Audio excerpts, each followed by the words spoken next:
Welcome to the Compassionate Corner podcast, where we share stories of resilience, cancer, and hope. I'm your host, Roya Soleimani Winner, and this podcast is a voice for the International Society for Children with Cancer, ISCC. In each episode, you'll hear from survivors, caregivers, and medical professionals who all have firsthand experiences with cancer.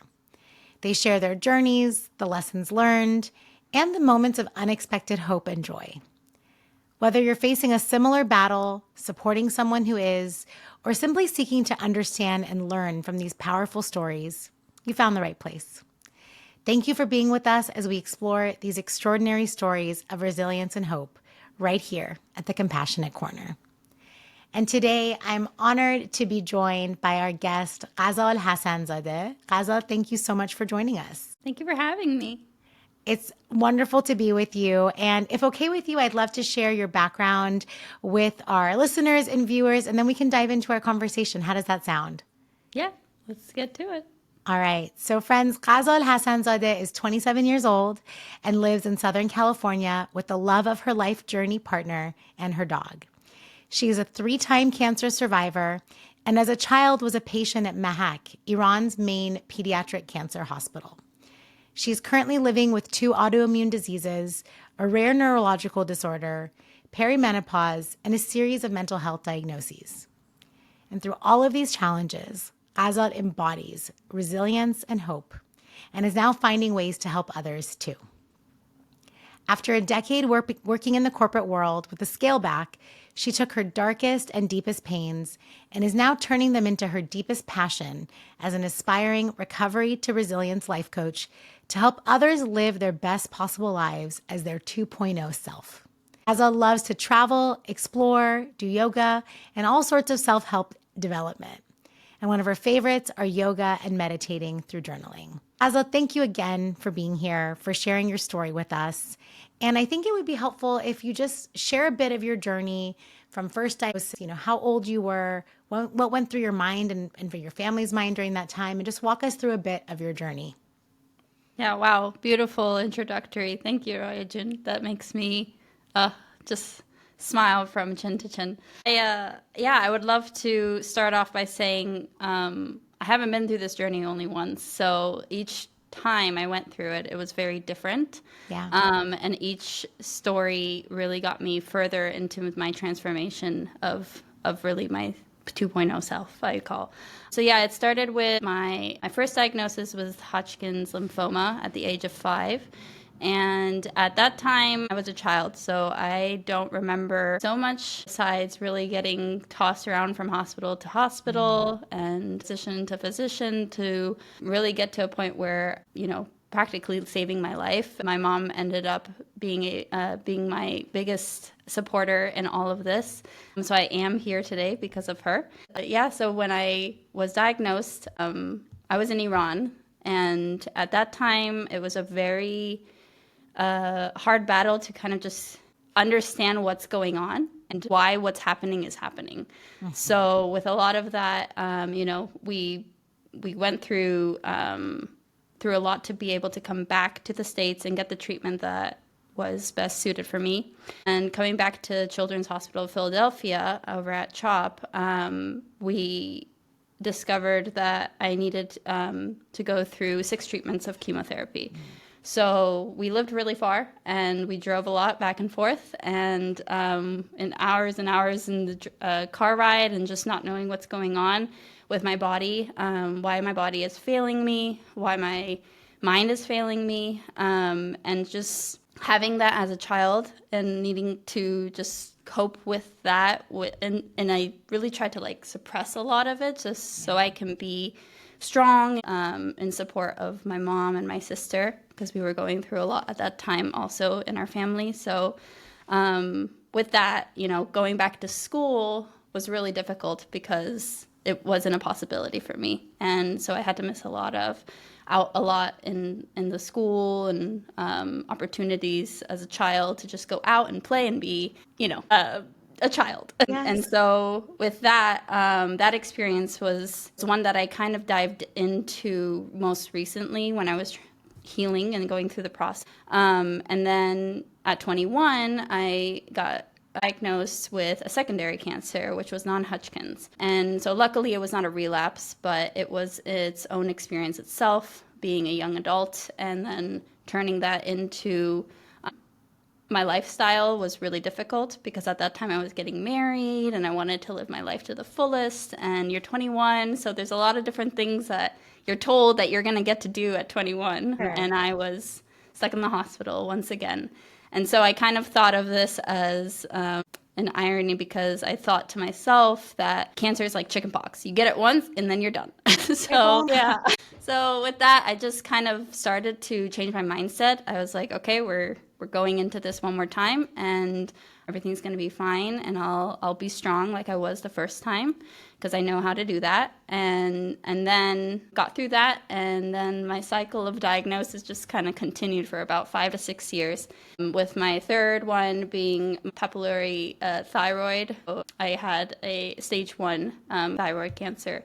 So I went from stage 4 Hodgkin's, stage 2 non-Hodgkin's, and then stage 1 thyroid cancer, all within a span of quarter of a lifetime. And you've lived many lifetimes in that lifetime. And, I can only imagine how hard that must have been for you as a kiddo, and then for your family, as you mentioned, and then again as a young woman. I mean, it must have presented so many unique challenges, sort of facing this multi-dimensional experience that's so complex at so many different phases of your life. Mm-hmm. Can you talk through some of the biggest obstacles that you had and how you were able to cope with them sort of at each phase? You can sort of choose if you want, or if there's one specific area. Yeah. So yeah, like I said, at age 5, I had to go back to school eventually, and I was homeschooled. So it was kind of nice to be in a safe environment where everyone knows what's going on. However, unfortunately, in our household, it wasn't quite the safest. I did grow up in an abusive household with my father being around, and so with that, there was some emotional side to just not being able to know who I am, because there was a lot of blame towards, my cancer being the fault of what comes out of life. So I carried that through with me and then also into school. So I kind of felt a threat everywhere. And so naturally I kind of inherited this feeling of being ashamed, or feeling of like not feeling belonged. And so going back to school and not being able to know who I am or where I come from, because I didn't go to school before that, I hung out a lot with teachers and faculty members to be able to feel that security again. So I wasn't able to make a lot of friends growing up, and that kind of did take a toll within my social life in my teenage years.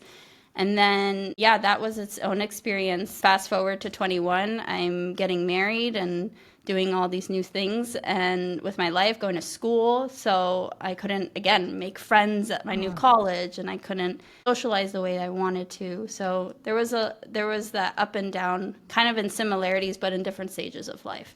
The other issue that I did have to run into was the. And I believe that that's a very important issue to bring up, just because it is something that it's not talked about as often as you'd like to hear. Yeah. So when you hit 21, you don't even know what the word really means. And then doctors kind of come at you and ask you if you want to start freezing your eggs. And I'm like, what are eggs? Yes. I understand that. So all of that was a big, like a lot of decisions I had to make, and back to back. And I was barely even prepared to just get married and start my life at such a young age, which a lot of people said, oh, you're so young to get married. And luckily I was young to get married at that time, because had it not been, again, for another beautiful soul to lean my head on and be able to get that support, I don't know if I would have made it through that one either. So and then 24, my thyroid cancer hit, and there was a lot of hormonal shifts. Really put me in a state where I started to do a lot of testing, and I kind of got to a point where I exhausted all of the options that were out there medically. And so I kind of hit rock bottom with my identity. And so all these 3 parts of my life really have a commonality in the theme that my identity was taken away from me or never even brought to my attention what it could possibly be. And so a lot of questioning started to happen within the last few years of my life. And yeah. I really wish we were in the same spot right now because I just want to give you a big hug and say thank you for so authentically and openly sharing. And you are such a survivor. We say a 3-time cancer survivor. There's so much that goes into that. There's so many layers. And then you talked about your childhood home, and I'm so glad that you had your mom to lean on. And then you mentioned your partner as this beautiful soul that came in your life, and teachers. I mean, I guess that sort of answers the next question I had, which is about like the biggest supporters that you've had through these journeys. Anything else you want to add about these beautiful souls in your life? And again, I think there's, the strength that you have within yourself and then the strength that you give others, even if you don't know it. I think you've inspired so many just even by sharing this part of your story. How have those supporters in your life been there for you and help you through some of these, incredibly tough moments? Yeah. But my mom, I mean, she nourished the heck out of me. Like Yeah. she gave me all the nourishment possible, Yes. food, comfort, love. She never left my side. And even when she did, she was always there.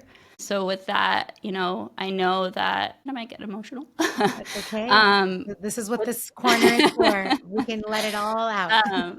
yeah, so she I don't know. I've recently just learned to love her in a way that she's my best friend. She's not just my mom. So I didn't have a lot of friends growing up due to these circumstances. So she is the one that's always been there and will always be there, hopefully. And yeah, my husband, unconditional love that he gives me, it inspires me to be able to radiate that unconditional love to others as well, and really does help me be the better version of myself. He's always seen the core of me, and even when I didn't see it, and that has helped me through this healing journey, and to be able to proudly say, I made it. And Yes. with him along my side, never leaving my side, it is pretty incredible. I know it's really rare out there to find a love that never leaves your side, even in the worst situations. Yes. So I'm very grateful for his love. And then my sister, I didn't mention her yet. She is a bundle of joy. So she it. sees life in a positive light, always brings laughter to my soul. And I can remember one particular moment where she got on the countertops of the hospital and started like dancing and wiggling her booty and like just having the time of her life, even though she doesn't show much emotion. And it's rare to see that side of her. And so when she did find out, especially the second time I got sick, because the first time she was so young, she was 2 years old. She got very emotional, and the way she just flipped to the other side and said, I got to be there for her. And I don't care what I got to do. I'll do it. And she was so young even then, but even like that memory just is like with me because I'm laying in the hospital bed and she's on the countertop putting Christmas decorations up and singing to Christmas songs and making me feel normal. So that was really nice that I had that as well in that journey. So much beautiful love in your life. And again, I think it radiates from you and then it returns to you. Yeah. I love that you brought up humor and the way that she finds that positivity, because I also see that in you too, and the ways that you have the big smile on your face. I mean, I'm smiling chin to chin here right now myself, just sort of hearing you talk about these really difficult moments, but then again, these moments and people that bring joy and love and laughter and just like sunshine to your day, when it can be dark. And again, these unexpected things that really you wish upon nobody's life, and you've faced it multiple times. So, I think that makes me wonder, like, how do you define resilience based on these your own experiences? What does it mean to you personally?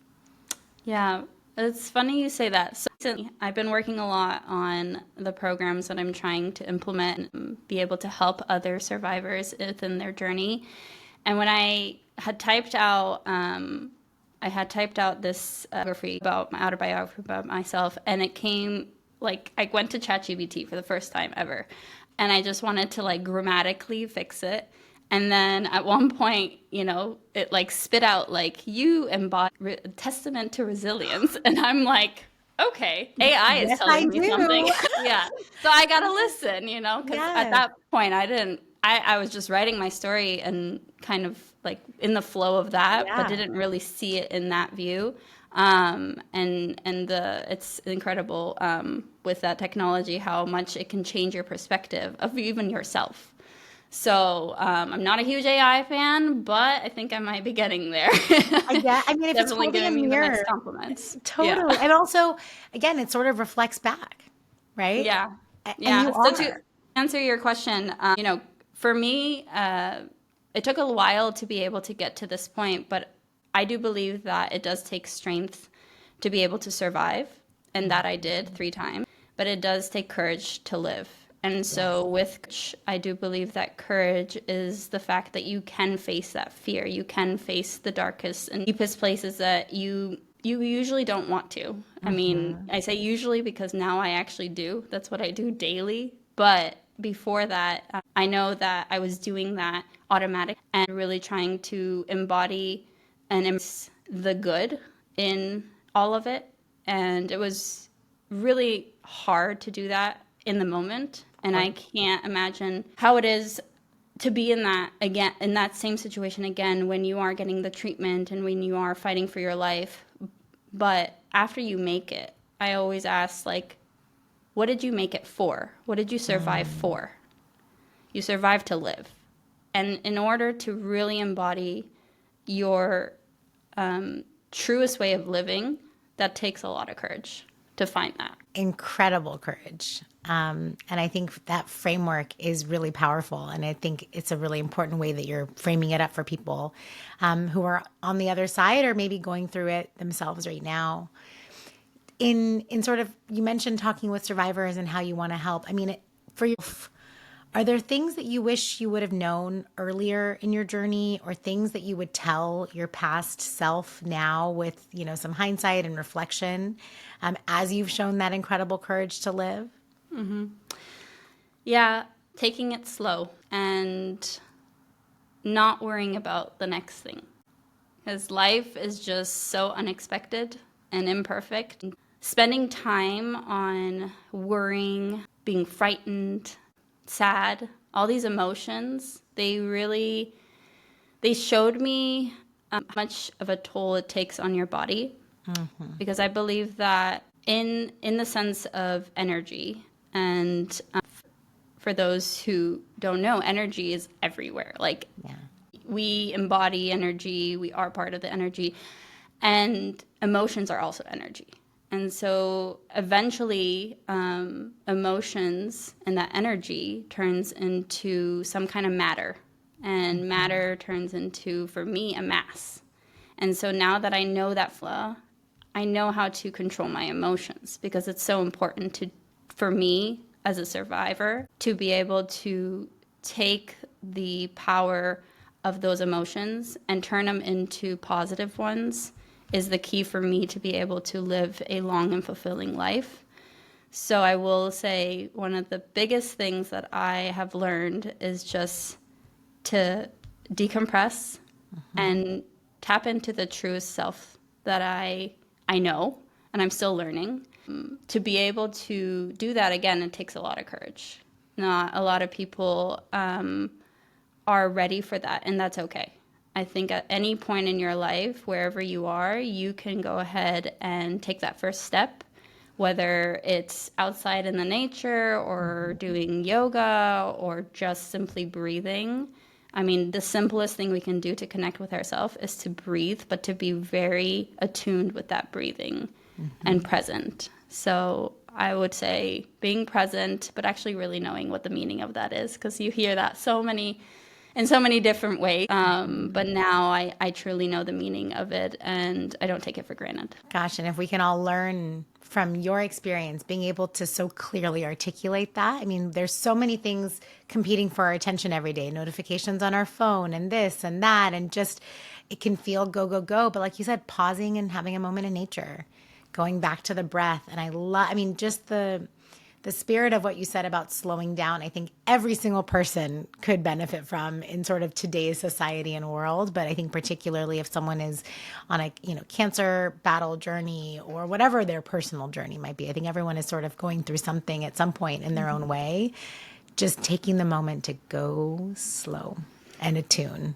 I think that's really powerful. Given, you talked about yourself and the role with your own family and how important your mom and sister and partner have been in your life, what advice would you give to children and families currently facing their own journeys right now? And like just sort of looking back at your own, or just with this sort of the work you've done on yourself too, to get where you are, to be able to give that advice, if there's anything to share there. Yeah. Don't let cancer define you. Yes. It's a part of you. And I only learned that quite recently.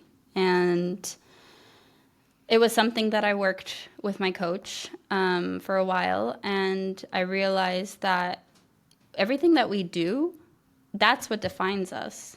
And that's the complete wrong way of doing life, right? I know I said doing like twice and I kind of contradicted, but we are human beings. We're not human doings.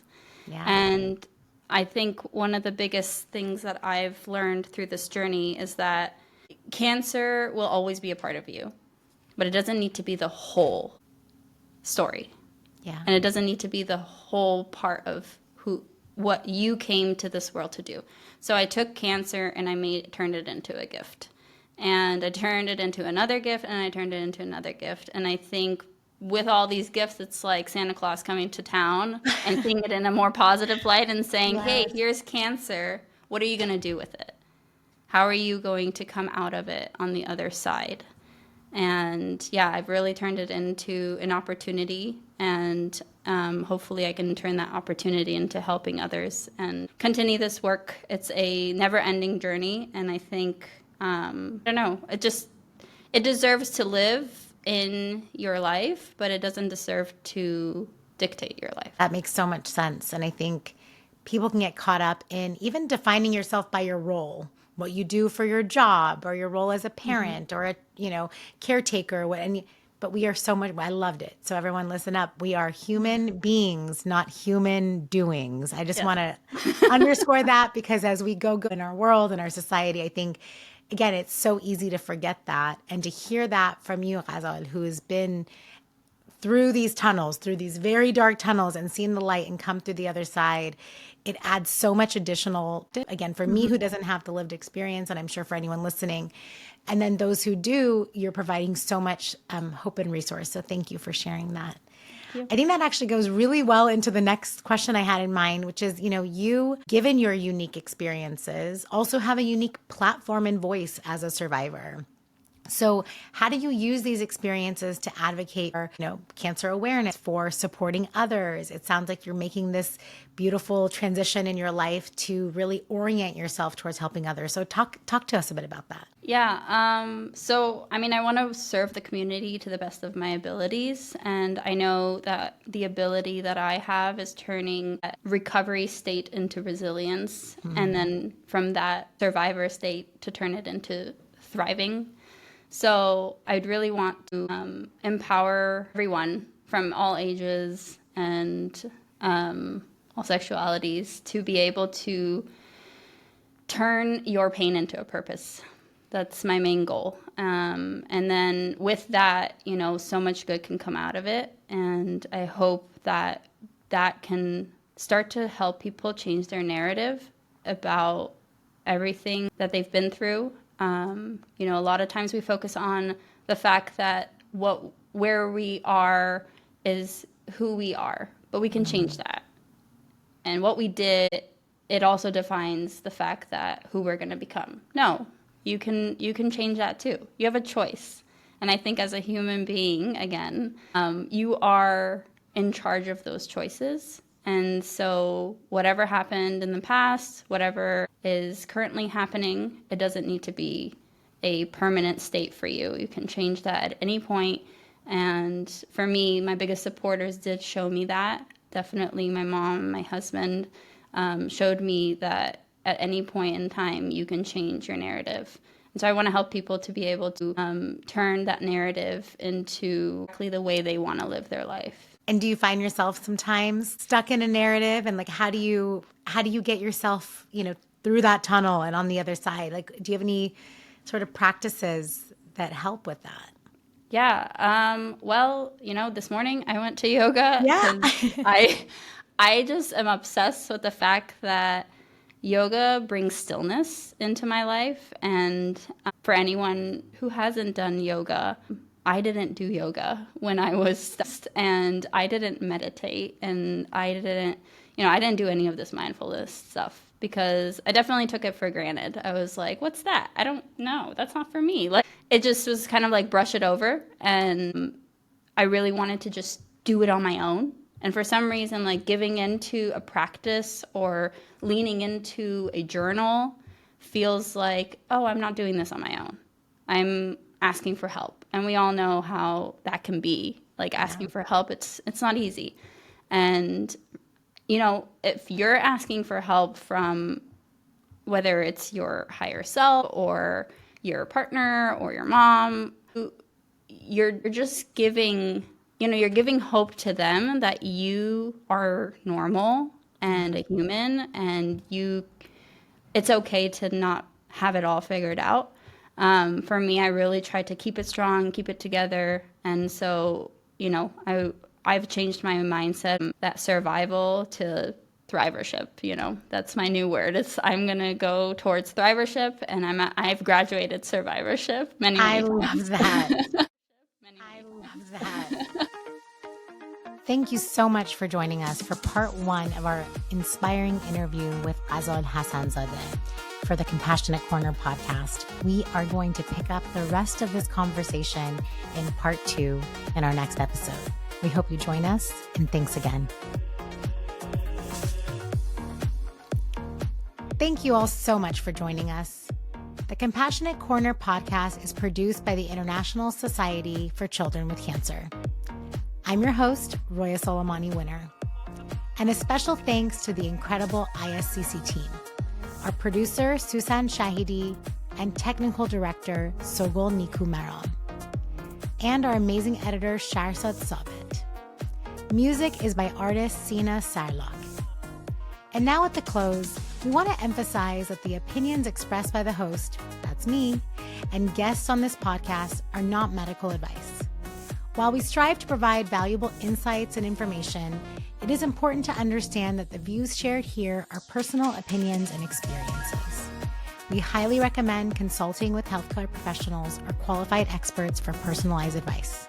Thanks again for spending time with us in the Compassionate Corner. We look forward to seeing you real soon.